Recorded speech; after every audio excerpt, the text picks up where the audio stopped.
have to really escalate the noise we make so that we'll be heard.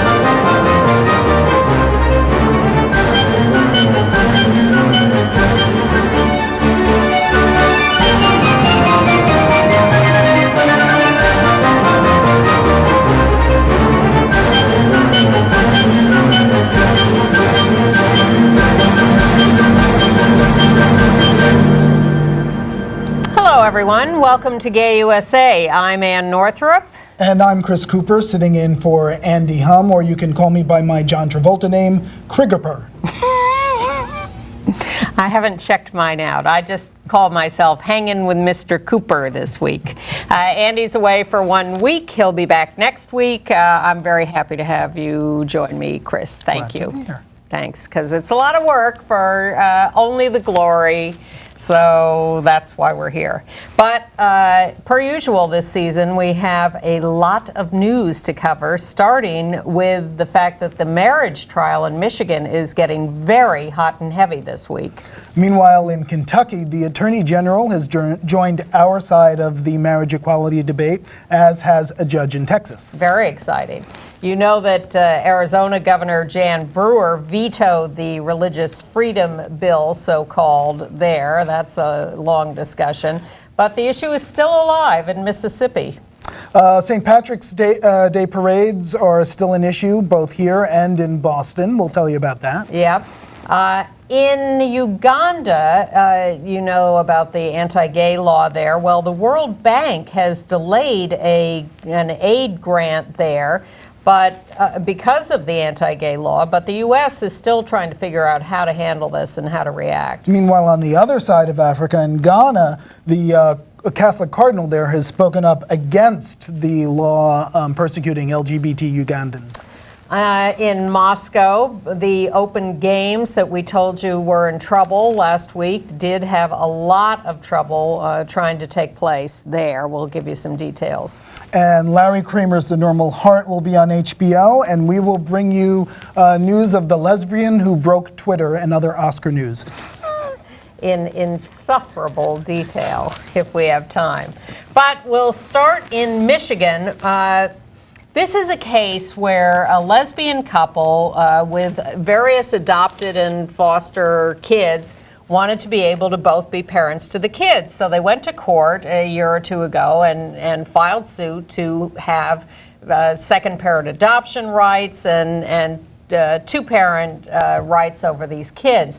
And the judge looked at this and he said, you know, the real issue here is you should be able to get married, or you should be able to consider that, because that would take care of all this child custody or control stuff. So let's, in fact, expand this into a lawsuit about marriage.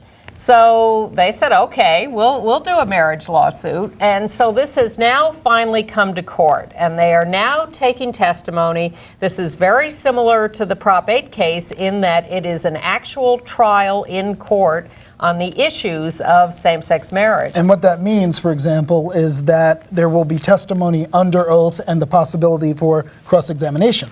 Yes, in all these other court decisions we've been hearing lately, these are just sort of summary judgments from federal judges who are taking a look at briefs that have been filed and making decisions.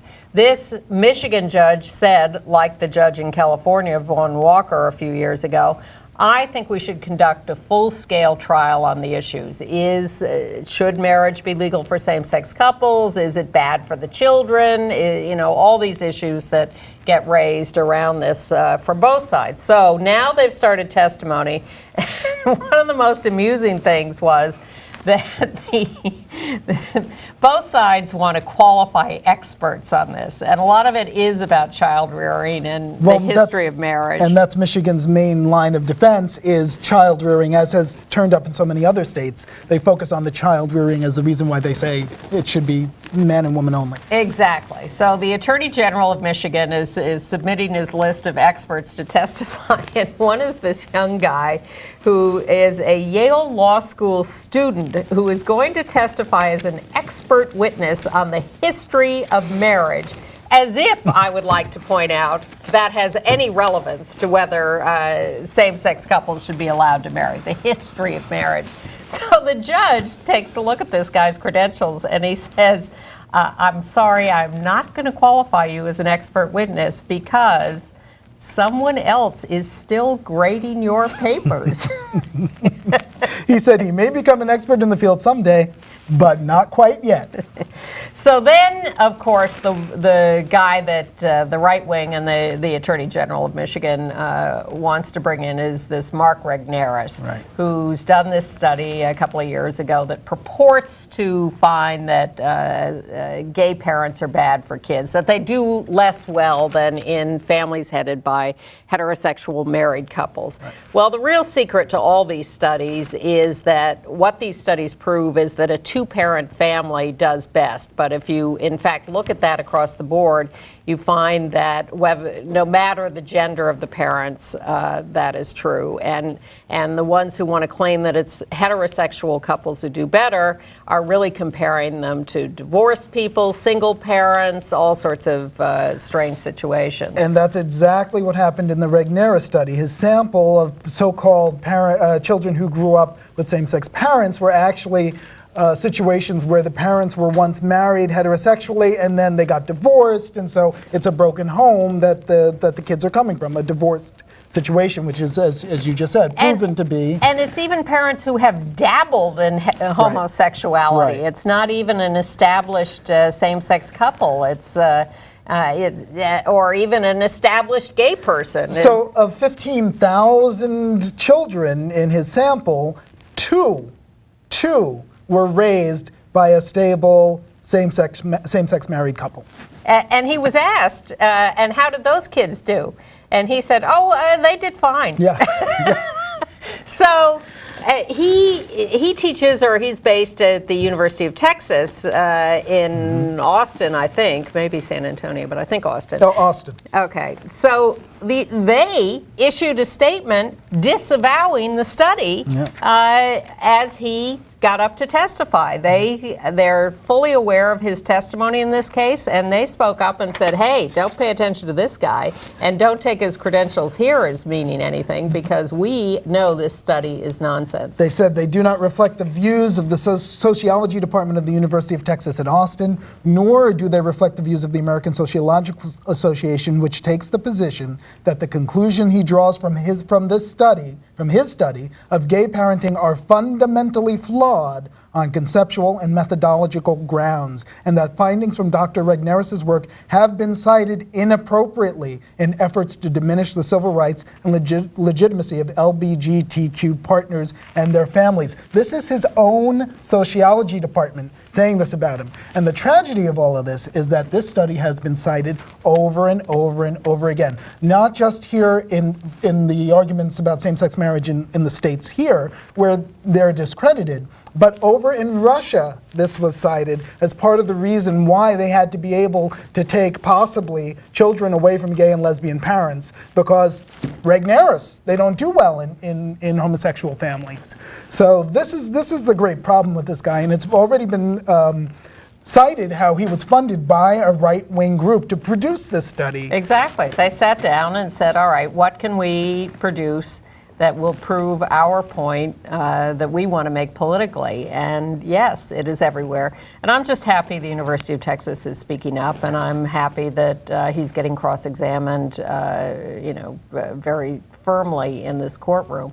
I'm optimistic about the Michigan case because I'm optimistic about all these cases, but this is the one to keep an eye on at the moment because it is the full trial, and that is going to have implications down the road. Definitely. Let's hopscotch a few other places. In Texas, this happened at the end of last week, right after we taped last week's show.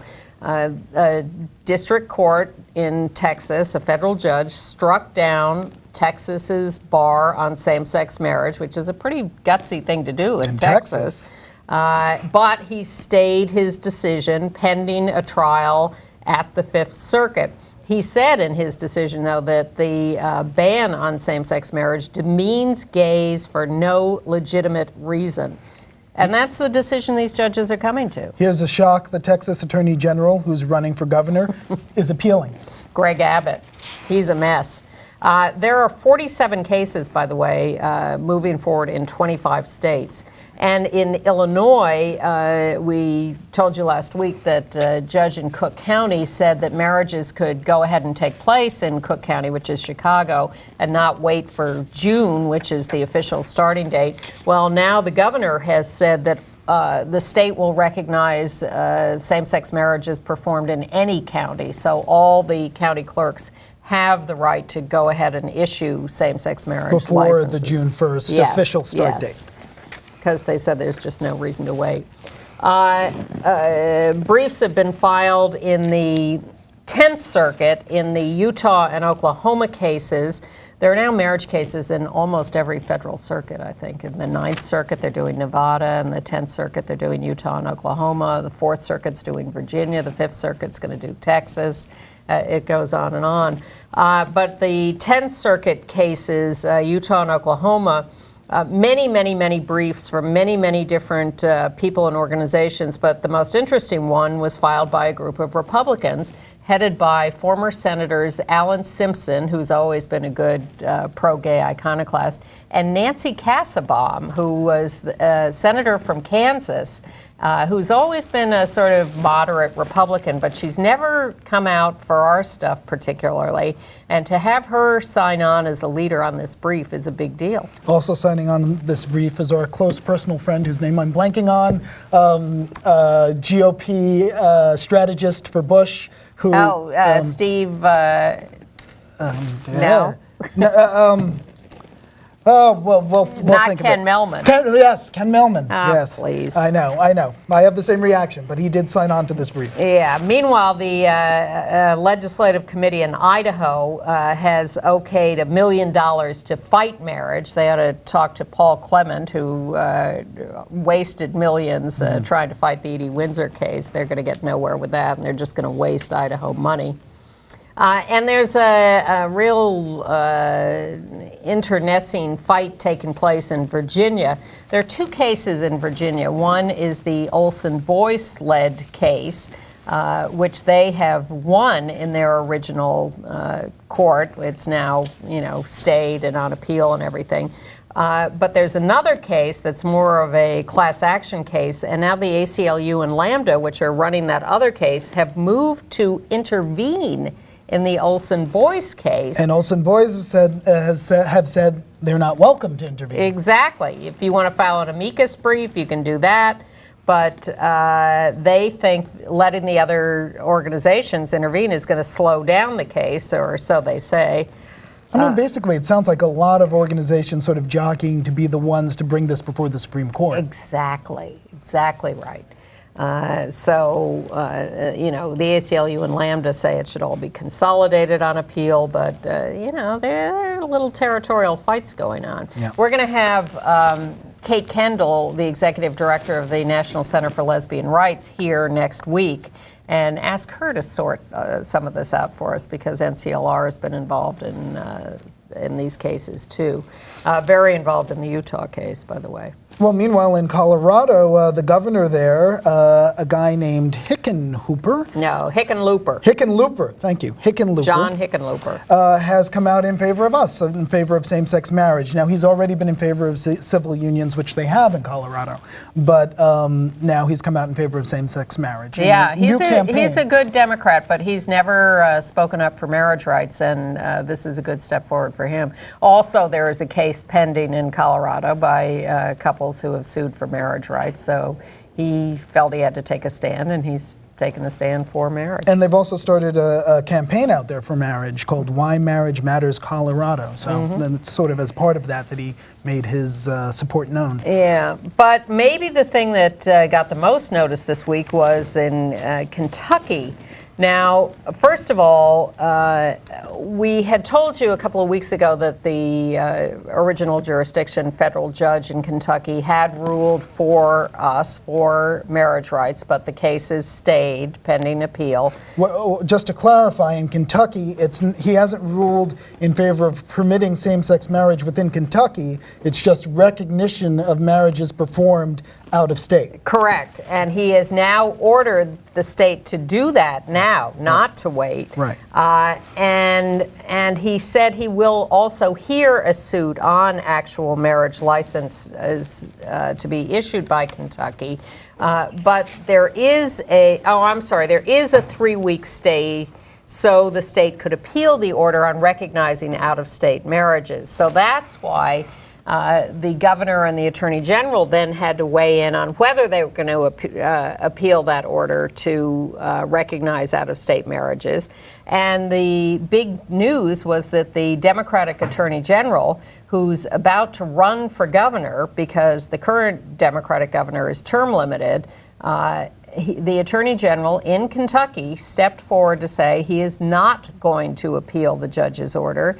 He now believes, having read the judge's decision, that it is unconstitutional to ban same-sex couples from either having their out-of-state marriages recognized or being given licenses in Kentucky.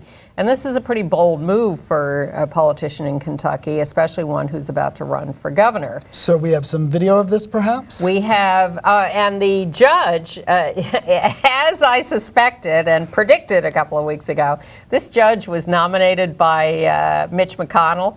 Oh. And Mitch McConnell is now hearing from the right wing about the fact that he endorsed this judge. There you go. So this attorney general is taking a bold step. So he's a little deliberate in the way he explains his decision, but I thought it was a good explanation of his thought process in coming to this. And he gets quite emotional at the end, which is what has caught the imagination of the public. Here is the Kentucky Attorney General. I have vowed to the people of Kentucky to uphold my duty under the law and to do what is right, even if some disagreed with me.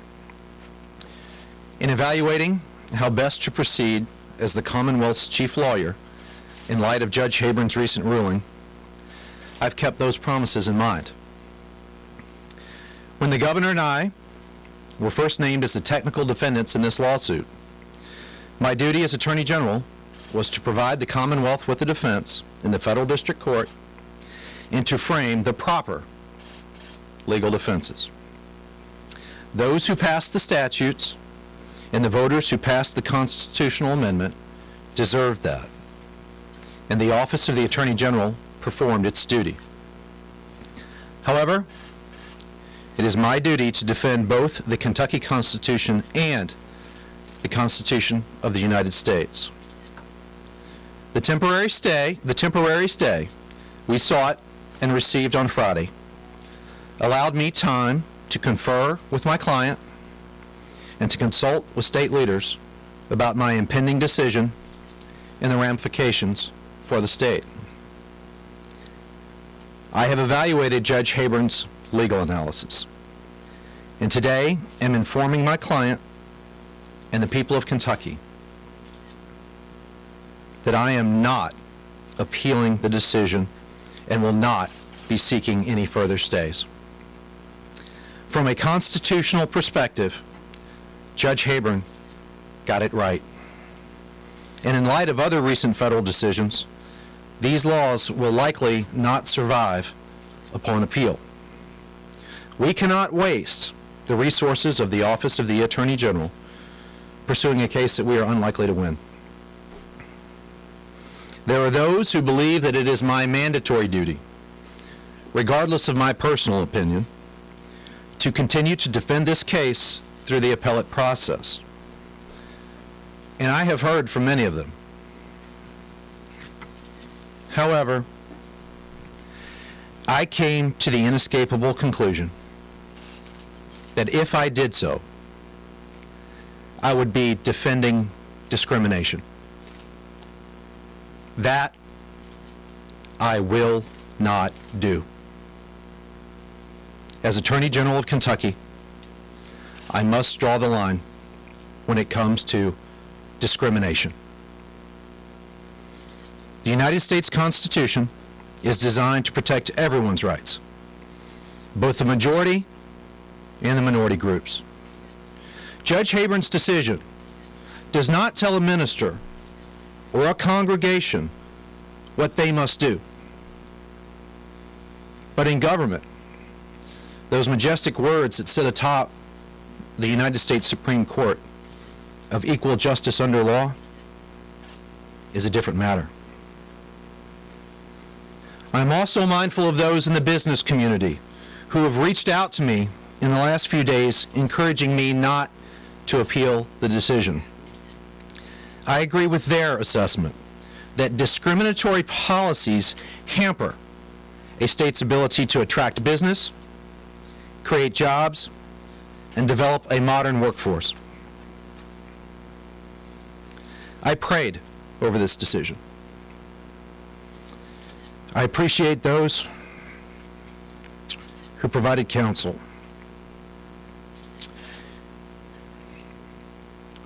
especially my remarkable wife, Elizabeth.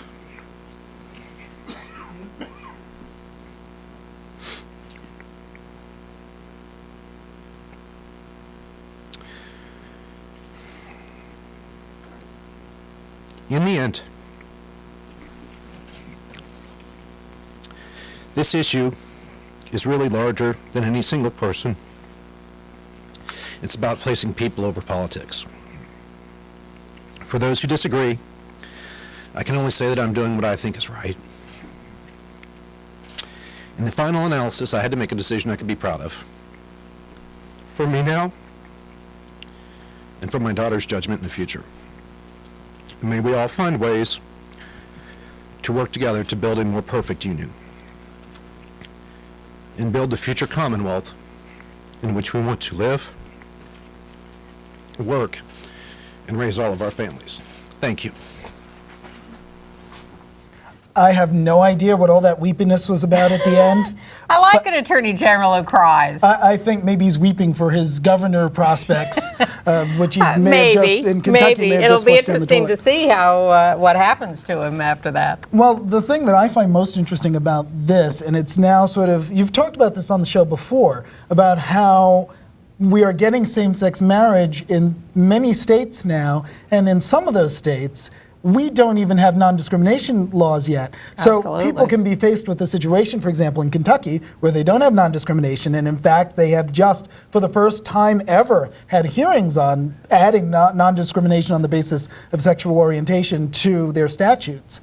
But someone could be faced in Kentucky with the situation where they get married, and say in New York, they come back, they ask for recognition of it in Kentucky, they get the recognition, and the boss says, and by the way, you're fired, because now I know you're gay.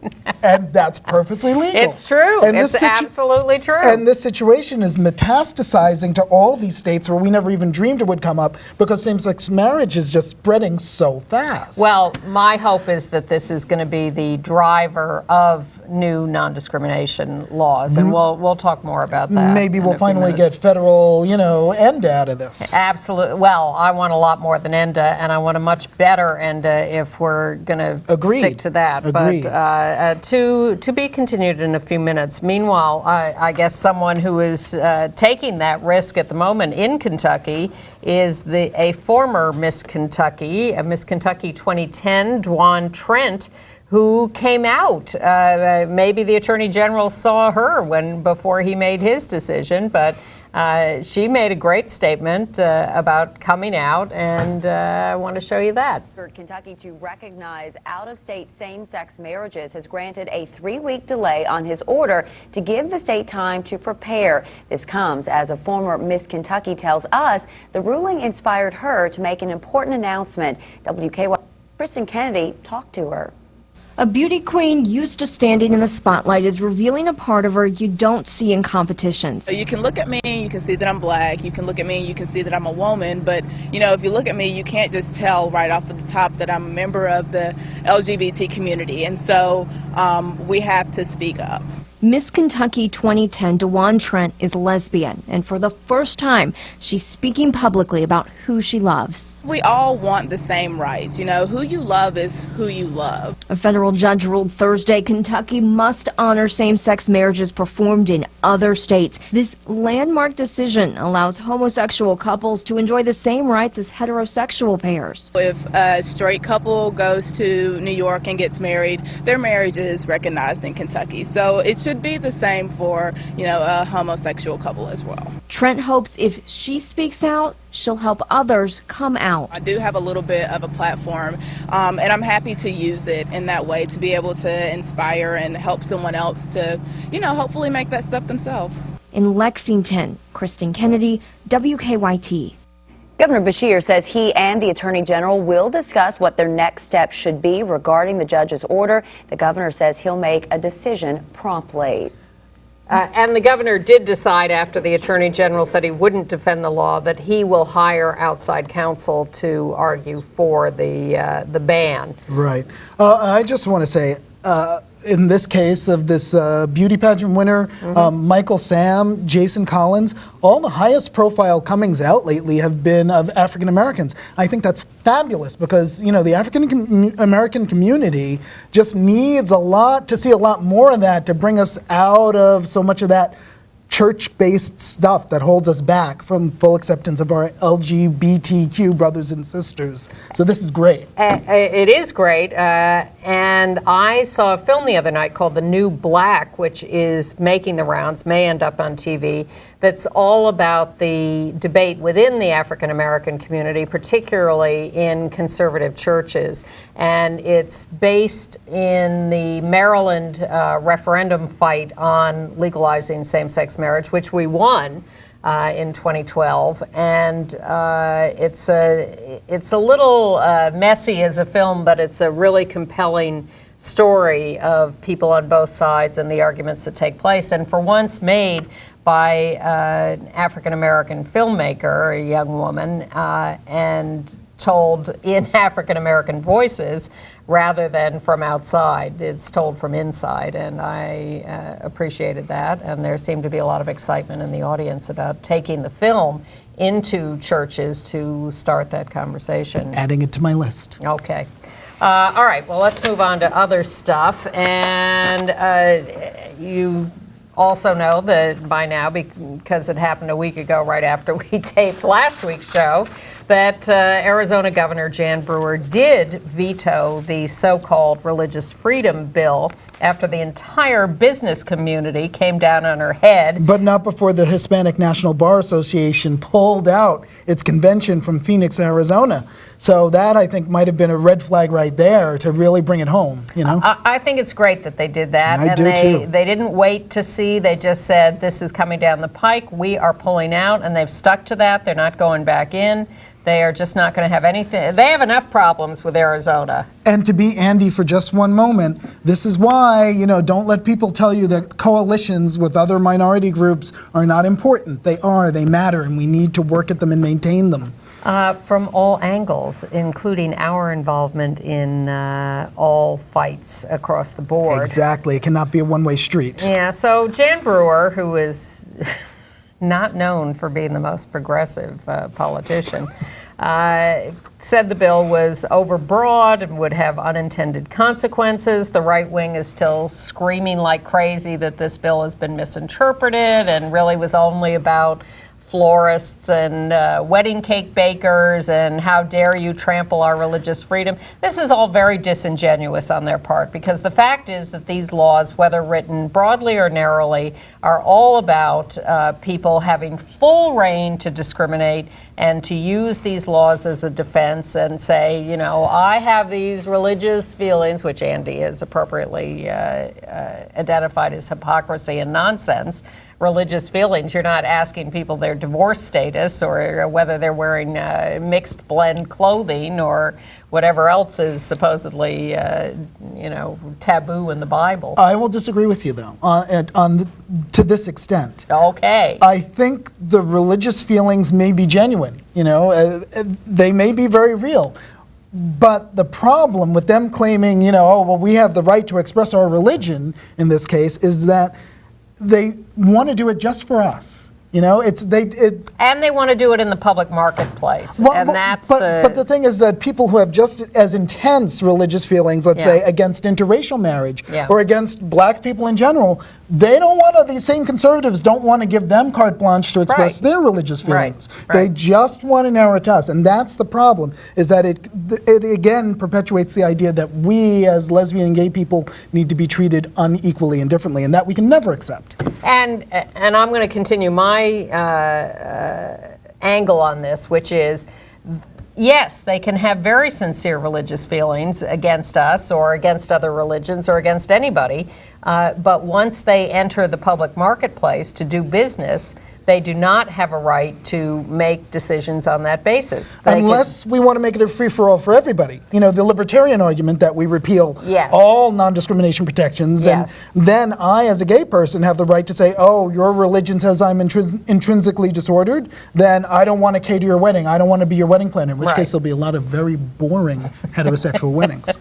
Well, we're not quite all as fabulous as we would like to think we are. Meanwhile, this also in Arizona, as this was going on, the town of Tempe, by a vote of 7-0 in their city council or whatever, passed a Sexual Orientation, Gender Identity, and Expression Non-Discrimination Act, which is very important because Arizona, as a state, does not have non-discrimination protections. Certain cities do. The proposed Religious Freedom Bill would have overridden those non-discrimination bills.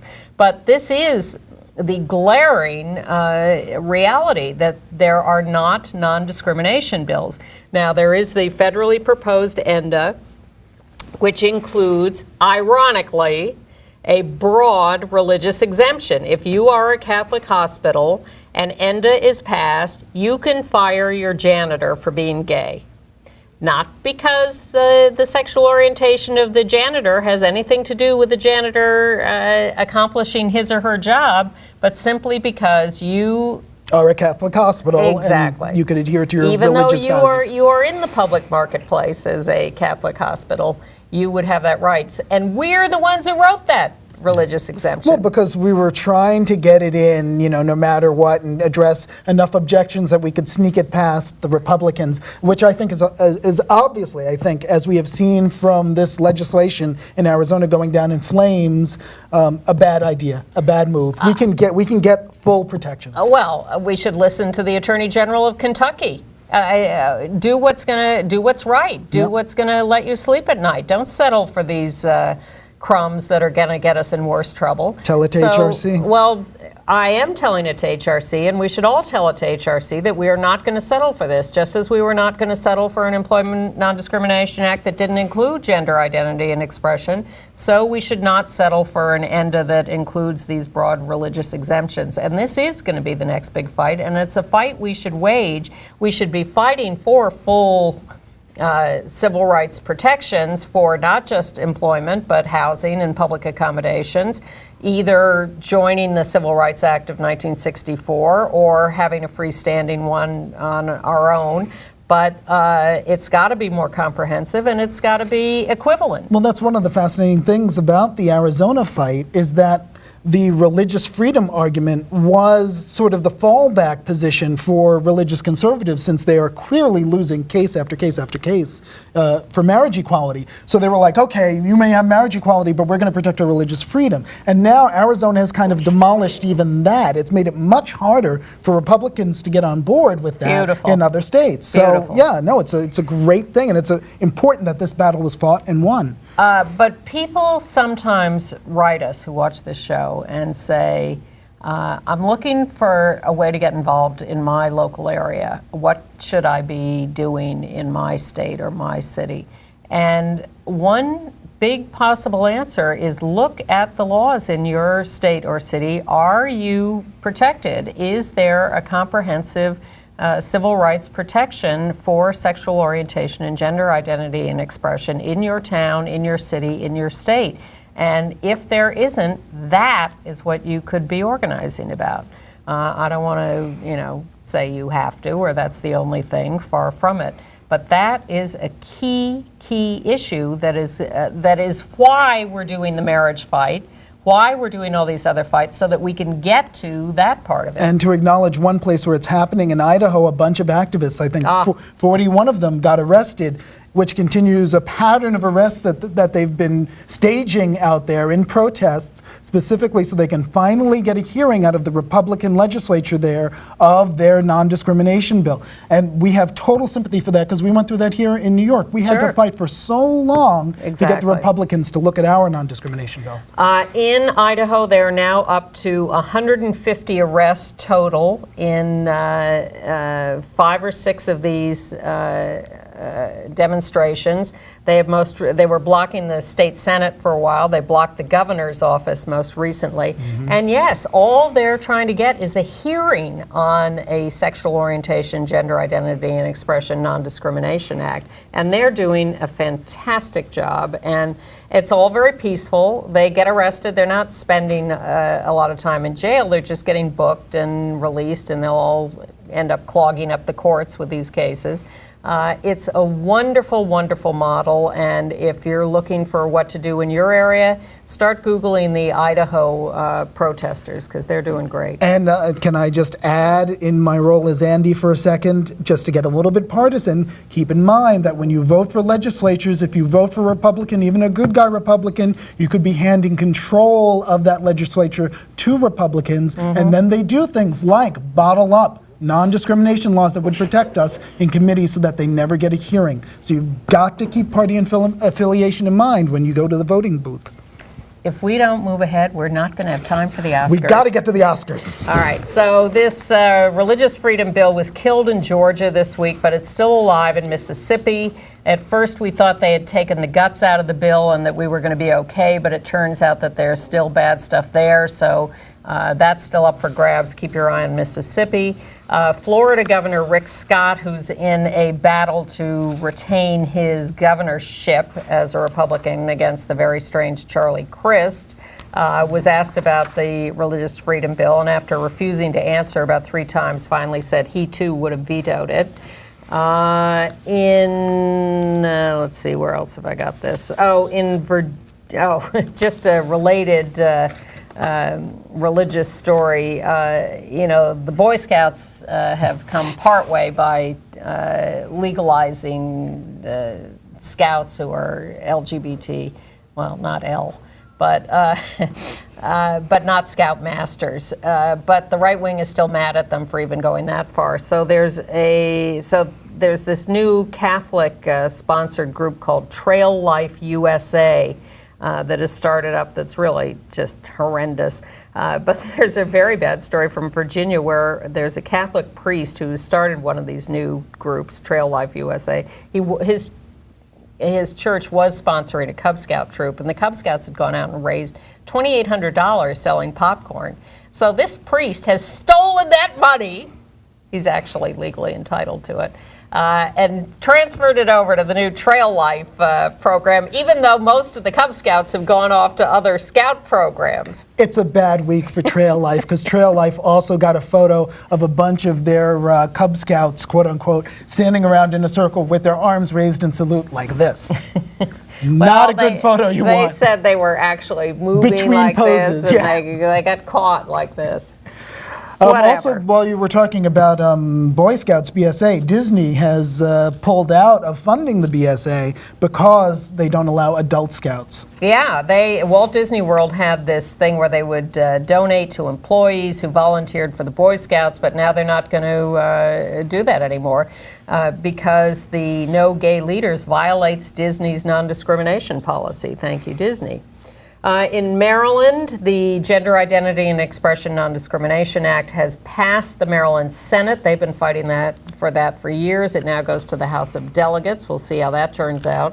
And next door in the District of Columbia, the mayor there has announced that all public and private insurance plans will cover all care for transgender health issues, including transitioning. Yep. So that's good. Shall we go on to international? No, we No, have more. we have a lot to do on the St. Patrick's Day Oh, parade. that's right. I forgot the St. Pat's Day parade. The St. Pat's for All parade took place in Queens here in New York, with the mayor marching and refusing to march in other St. Patrick's parades that he regarded as exclusionary. Although he made a little mistake. He didn't march in the one in the Rockaways because he said that was exclusionary, and then it turns out maybe it isn't, so that he said, I had a schedule conflict.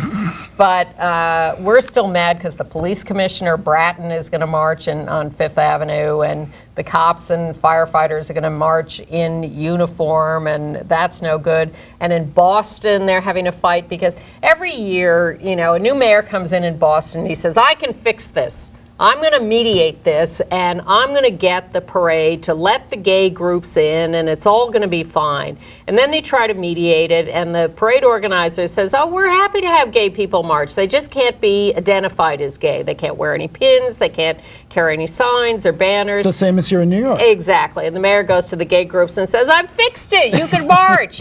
And the gay groups say, no. Well, and that's sort of the situation that's happened now.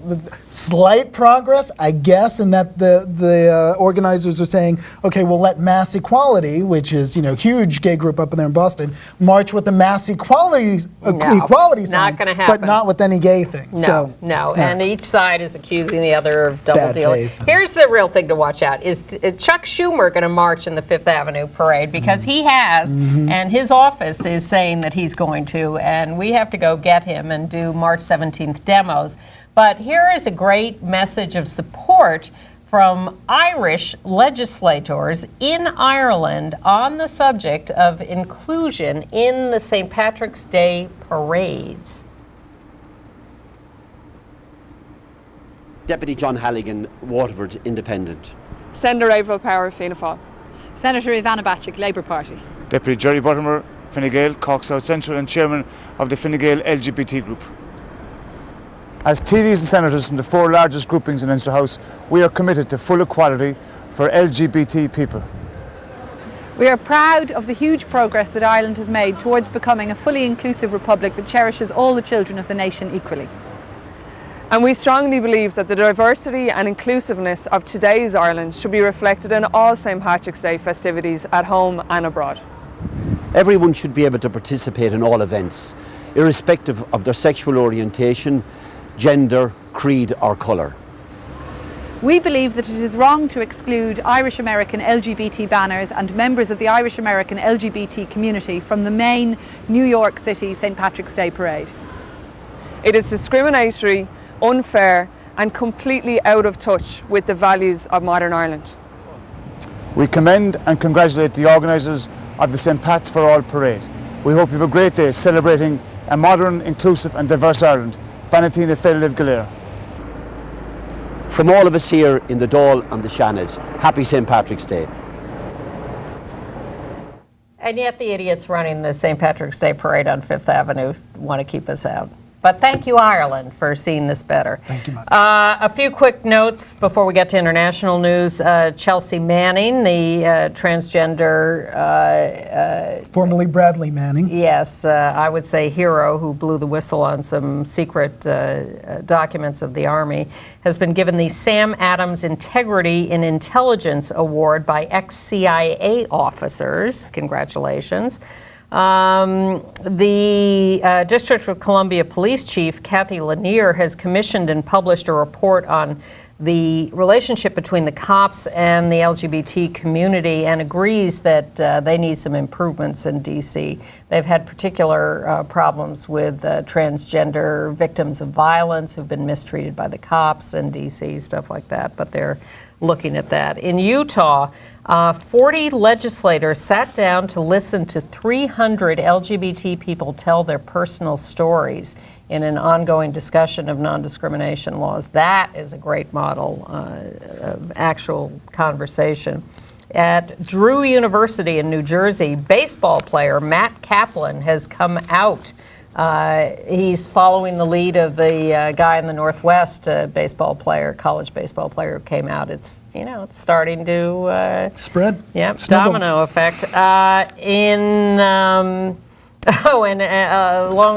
the Boston Irish Parade, story. A Catholic school in Harvard, Mass. will not march in the Boston parade if mass equality does. I guess now they can because mass equality won't. The principal, Brother Thomas Dalton, said, "We do not condone and will not appear to condone the homosexual lifestyle." By marching on the same street as us? Is that really so much? And Jason Collins is getting another 10-day contract with the Brooklyn Nets. He's been very successful.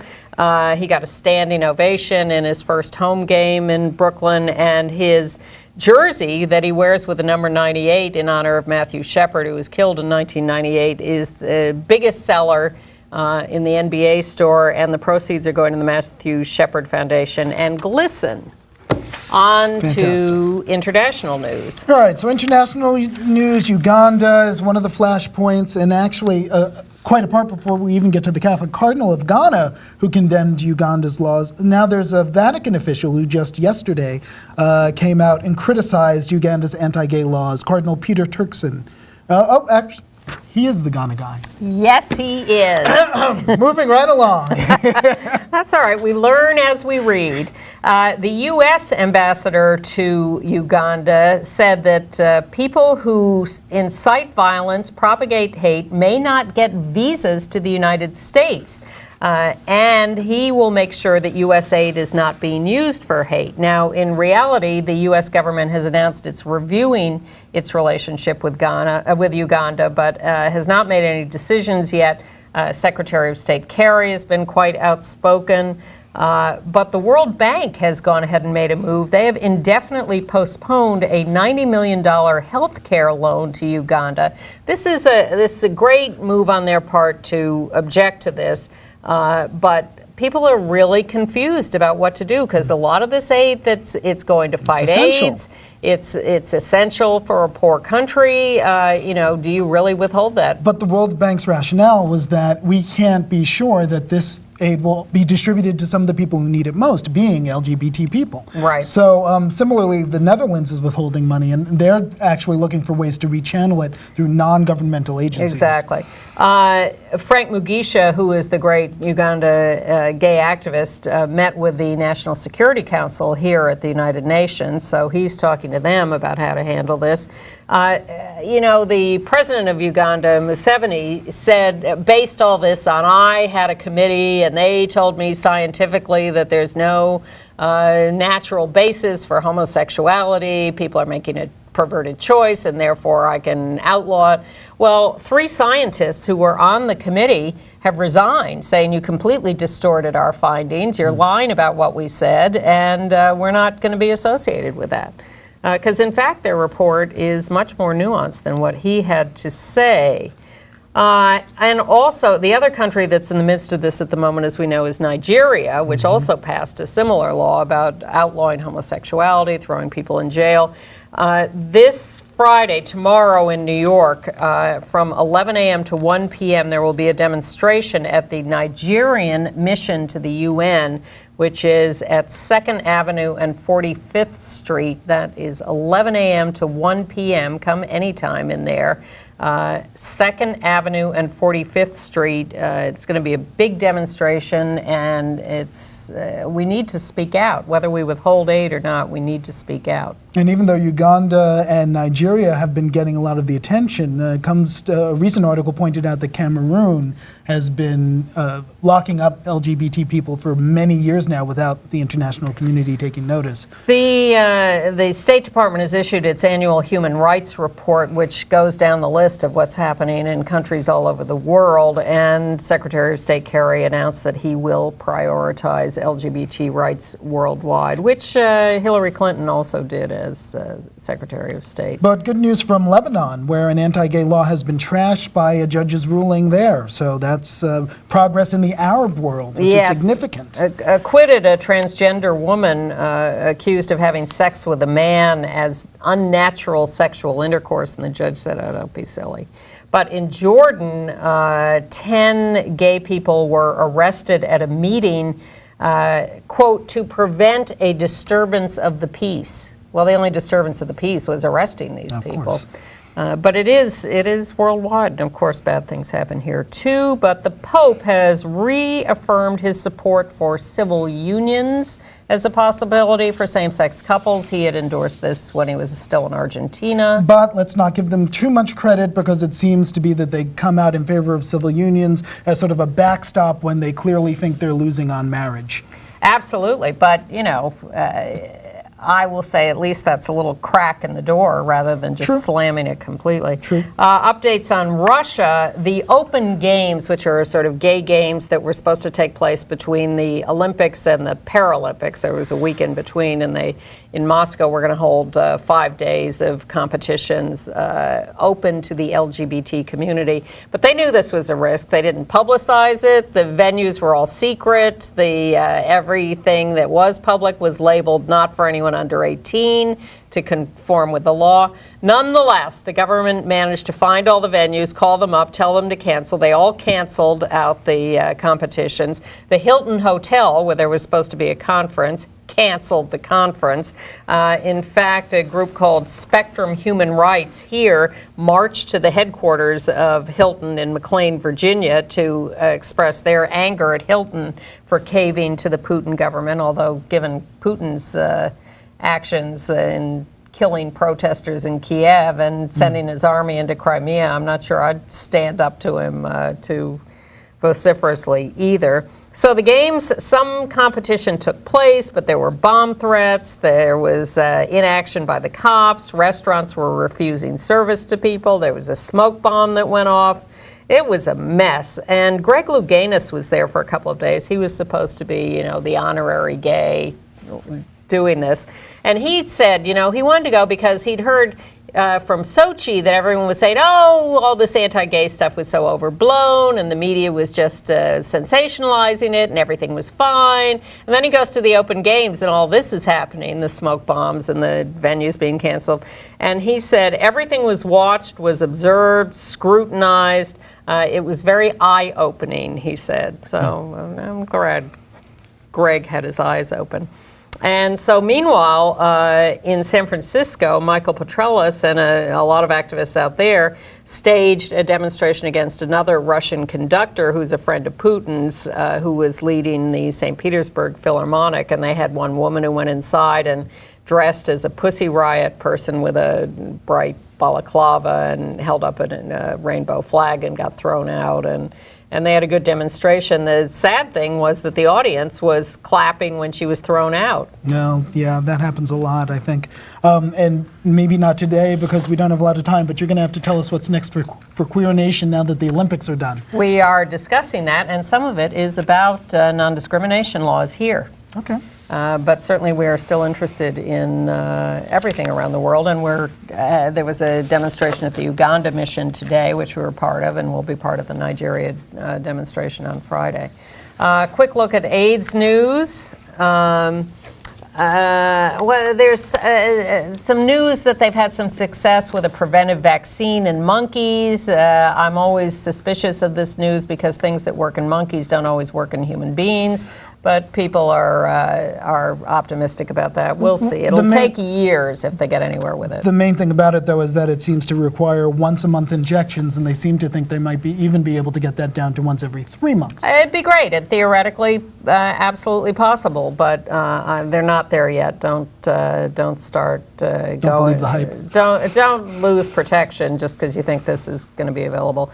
And the ACREA classes on living with HIV continue next week with a session on hepatitis C treatment, an update on that. That'll be Wednesday, the 12th from 1 to 3 p.m. in their offices at 8th Avenue and 38th Street. Call ACREA, A-C-R-I-A, or go to their website for more information about that. There's still turmoil at Gay Men's Health Crisis, GMHC, which is still without a leader after the forced ouster of Marjorie Hill, their former executive director. They wanted to get Christine Quinn, who turned them down. I think they're still holding out for that, hoping she'll change her mind. Be interesting. But in the meantime, they don't have an executive director, but they have gotten a 1.6 plus million group of federal grants so that they can do more outreach to the Latino and African American communities on AIDS prevention. Yes. The Normal Heart, Larry Kramer's great play, which has been performed a number of times, often on Broadway, has been made into a movie by Ryan Murphy, who made Glee and other stuff. And that is going to air on HBO on May 25th, starring Mark Ruffalo, Julia Roberts, Jim Parsons, Joe Mantello, Steven Spinella, Jonathan Groff, B.D. Wong.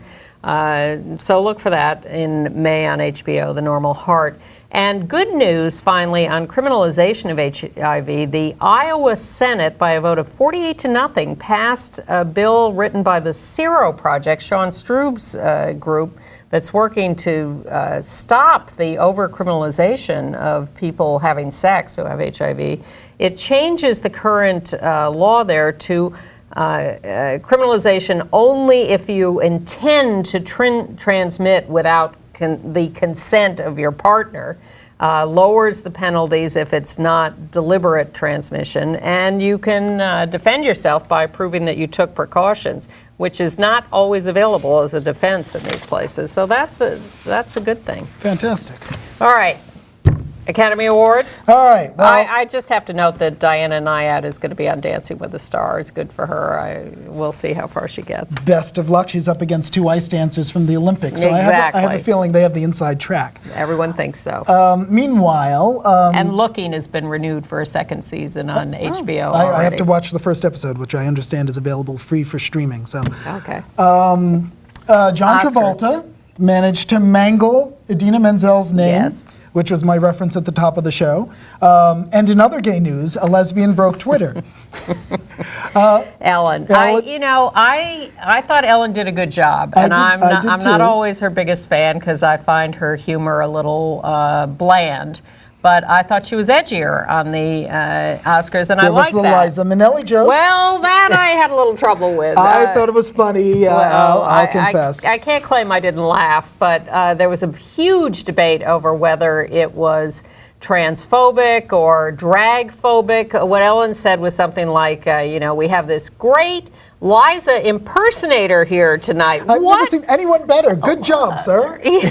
And Liza did not take kindly to that. And what I actually thought was it was an anti-Liza joke. It was accusing Liza of not looking like Liza. I kind of think you got to be able to take a little joking at yourself. Well, people, I'm also not, I don't. We're almost out of time, so let me run really quickly through what some of the gay stuff was. Jared Leto gave a great acceptance speech, in my opinion, and a shout out to people who had died of AIDS and to using the formulation, no matter who you love, you should have a place in society. Who you are or who you love. But he didn't really get explicit about thanking the trans community for allowing him to play. Actually, they didn't like him playing that role, and I support that. There are plenty of transsexual actors out there who could have played that role, and it was a little minstrel. And the role we're talking about is in Dallas Buyers Club as a transsexual with AIDS. Who also won? Matthew McConaughey won for his lead role in that same movie. His speech was terrible. Horrible. There was, of course, the gay male orgasm over the Wizard of Oz retrospective. Pink did a good job. Yeah, and no openly gay winners that I'm aware of who thank their spouses. No, it wasn't so gay, except for Ellen. And the clip of Heroes. Thank you, Chris. You're welcome, Ann. Andy will be back next week, and we'll see you then, too. Thank you. Bye. Bye.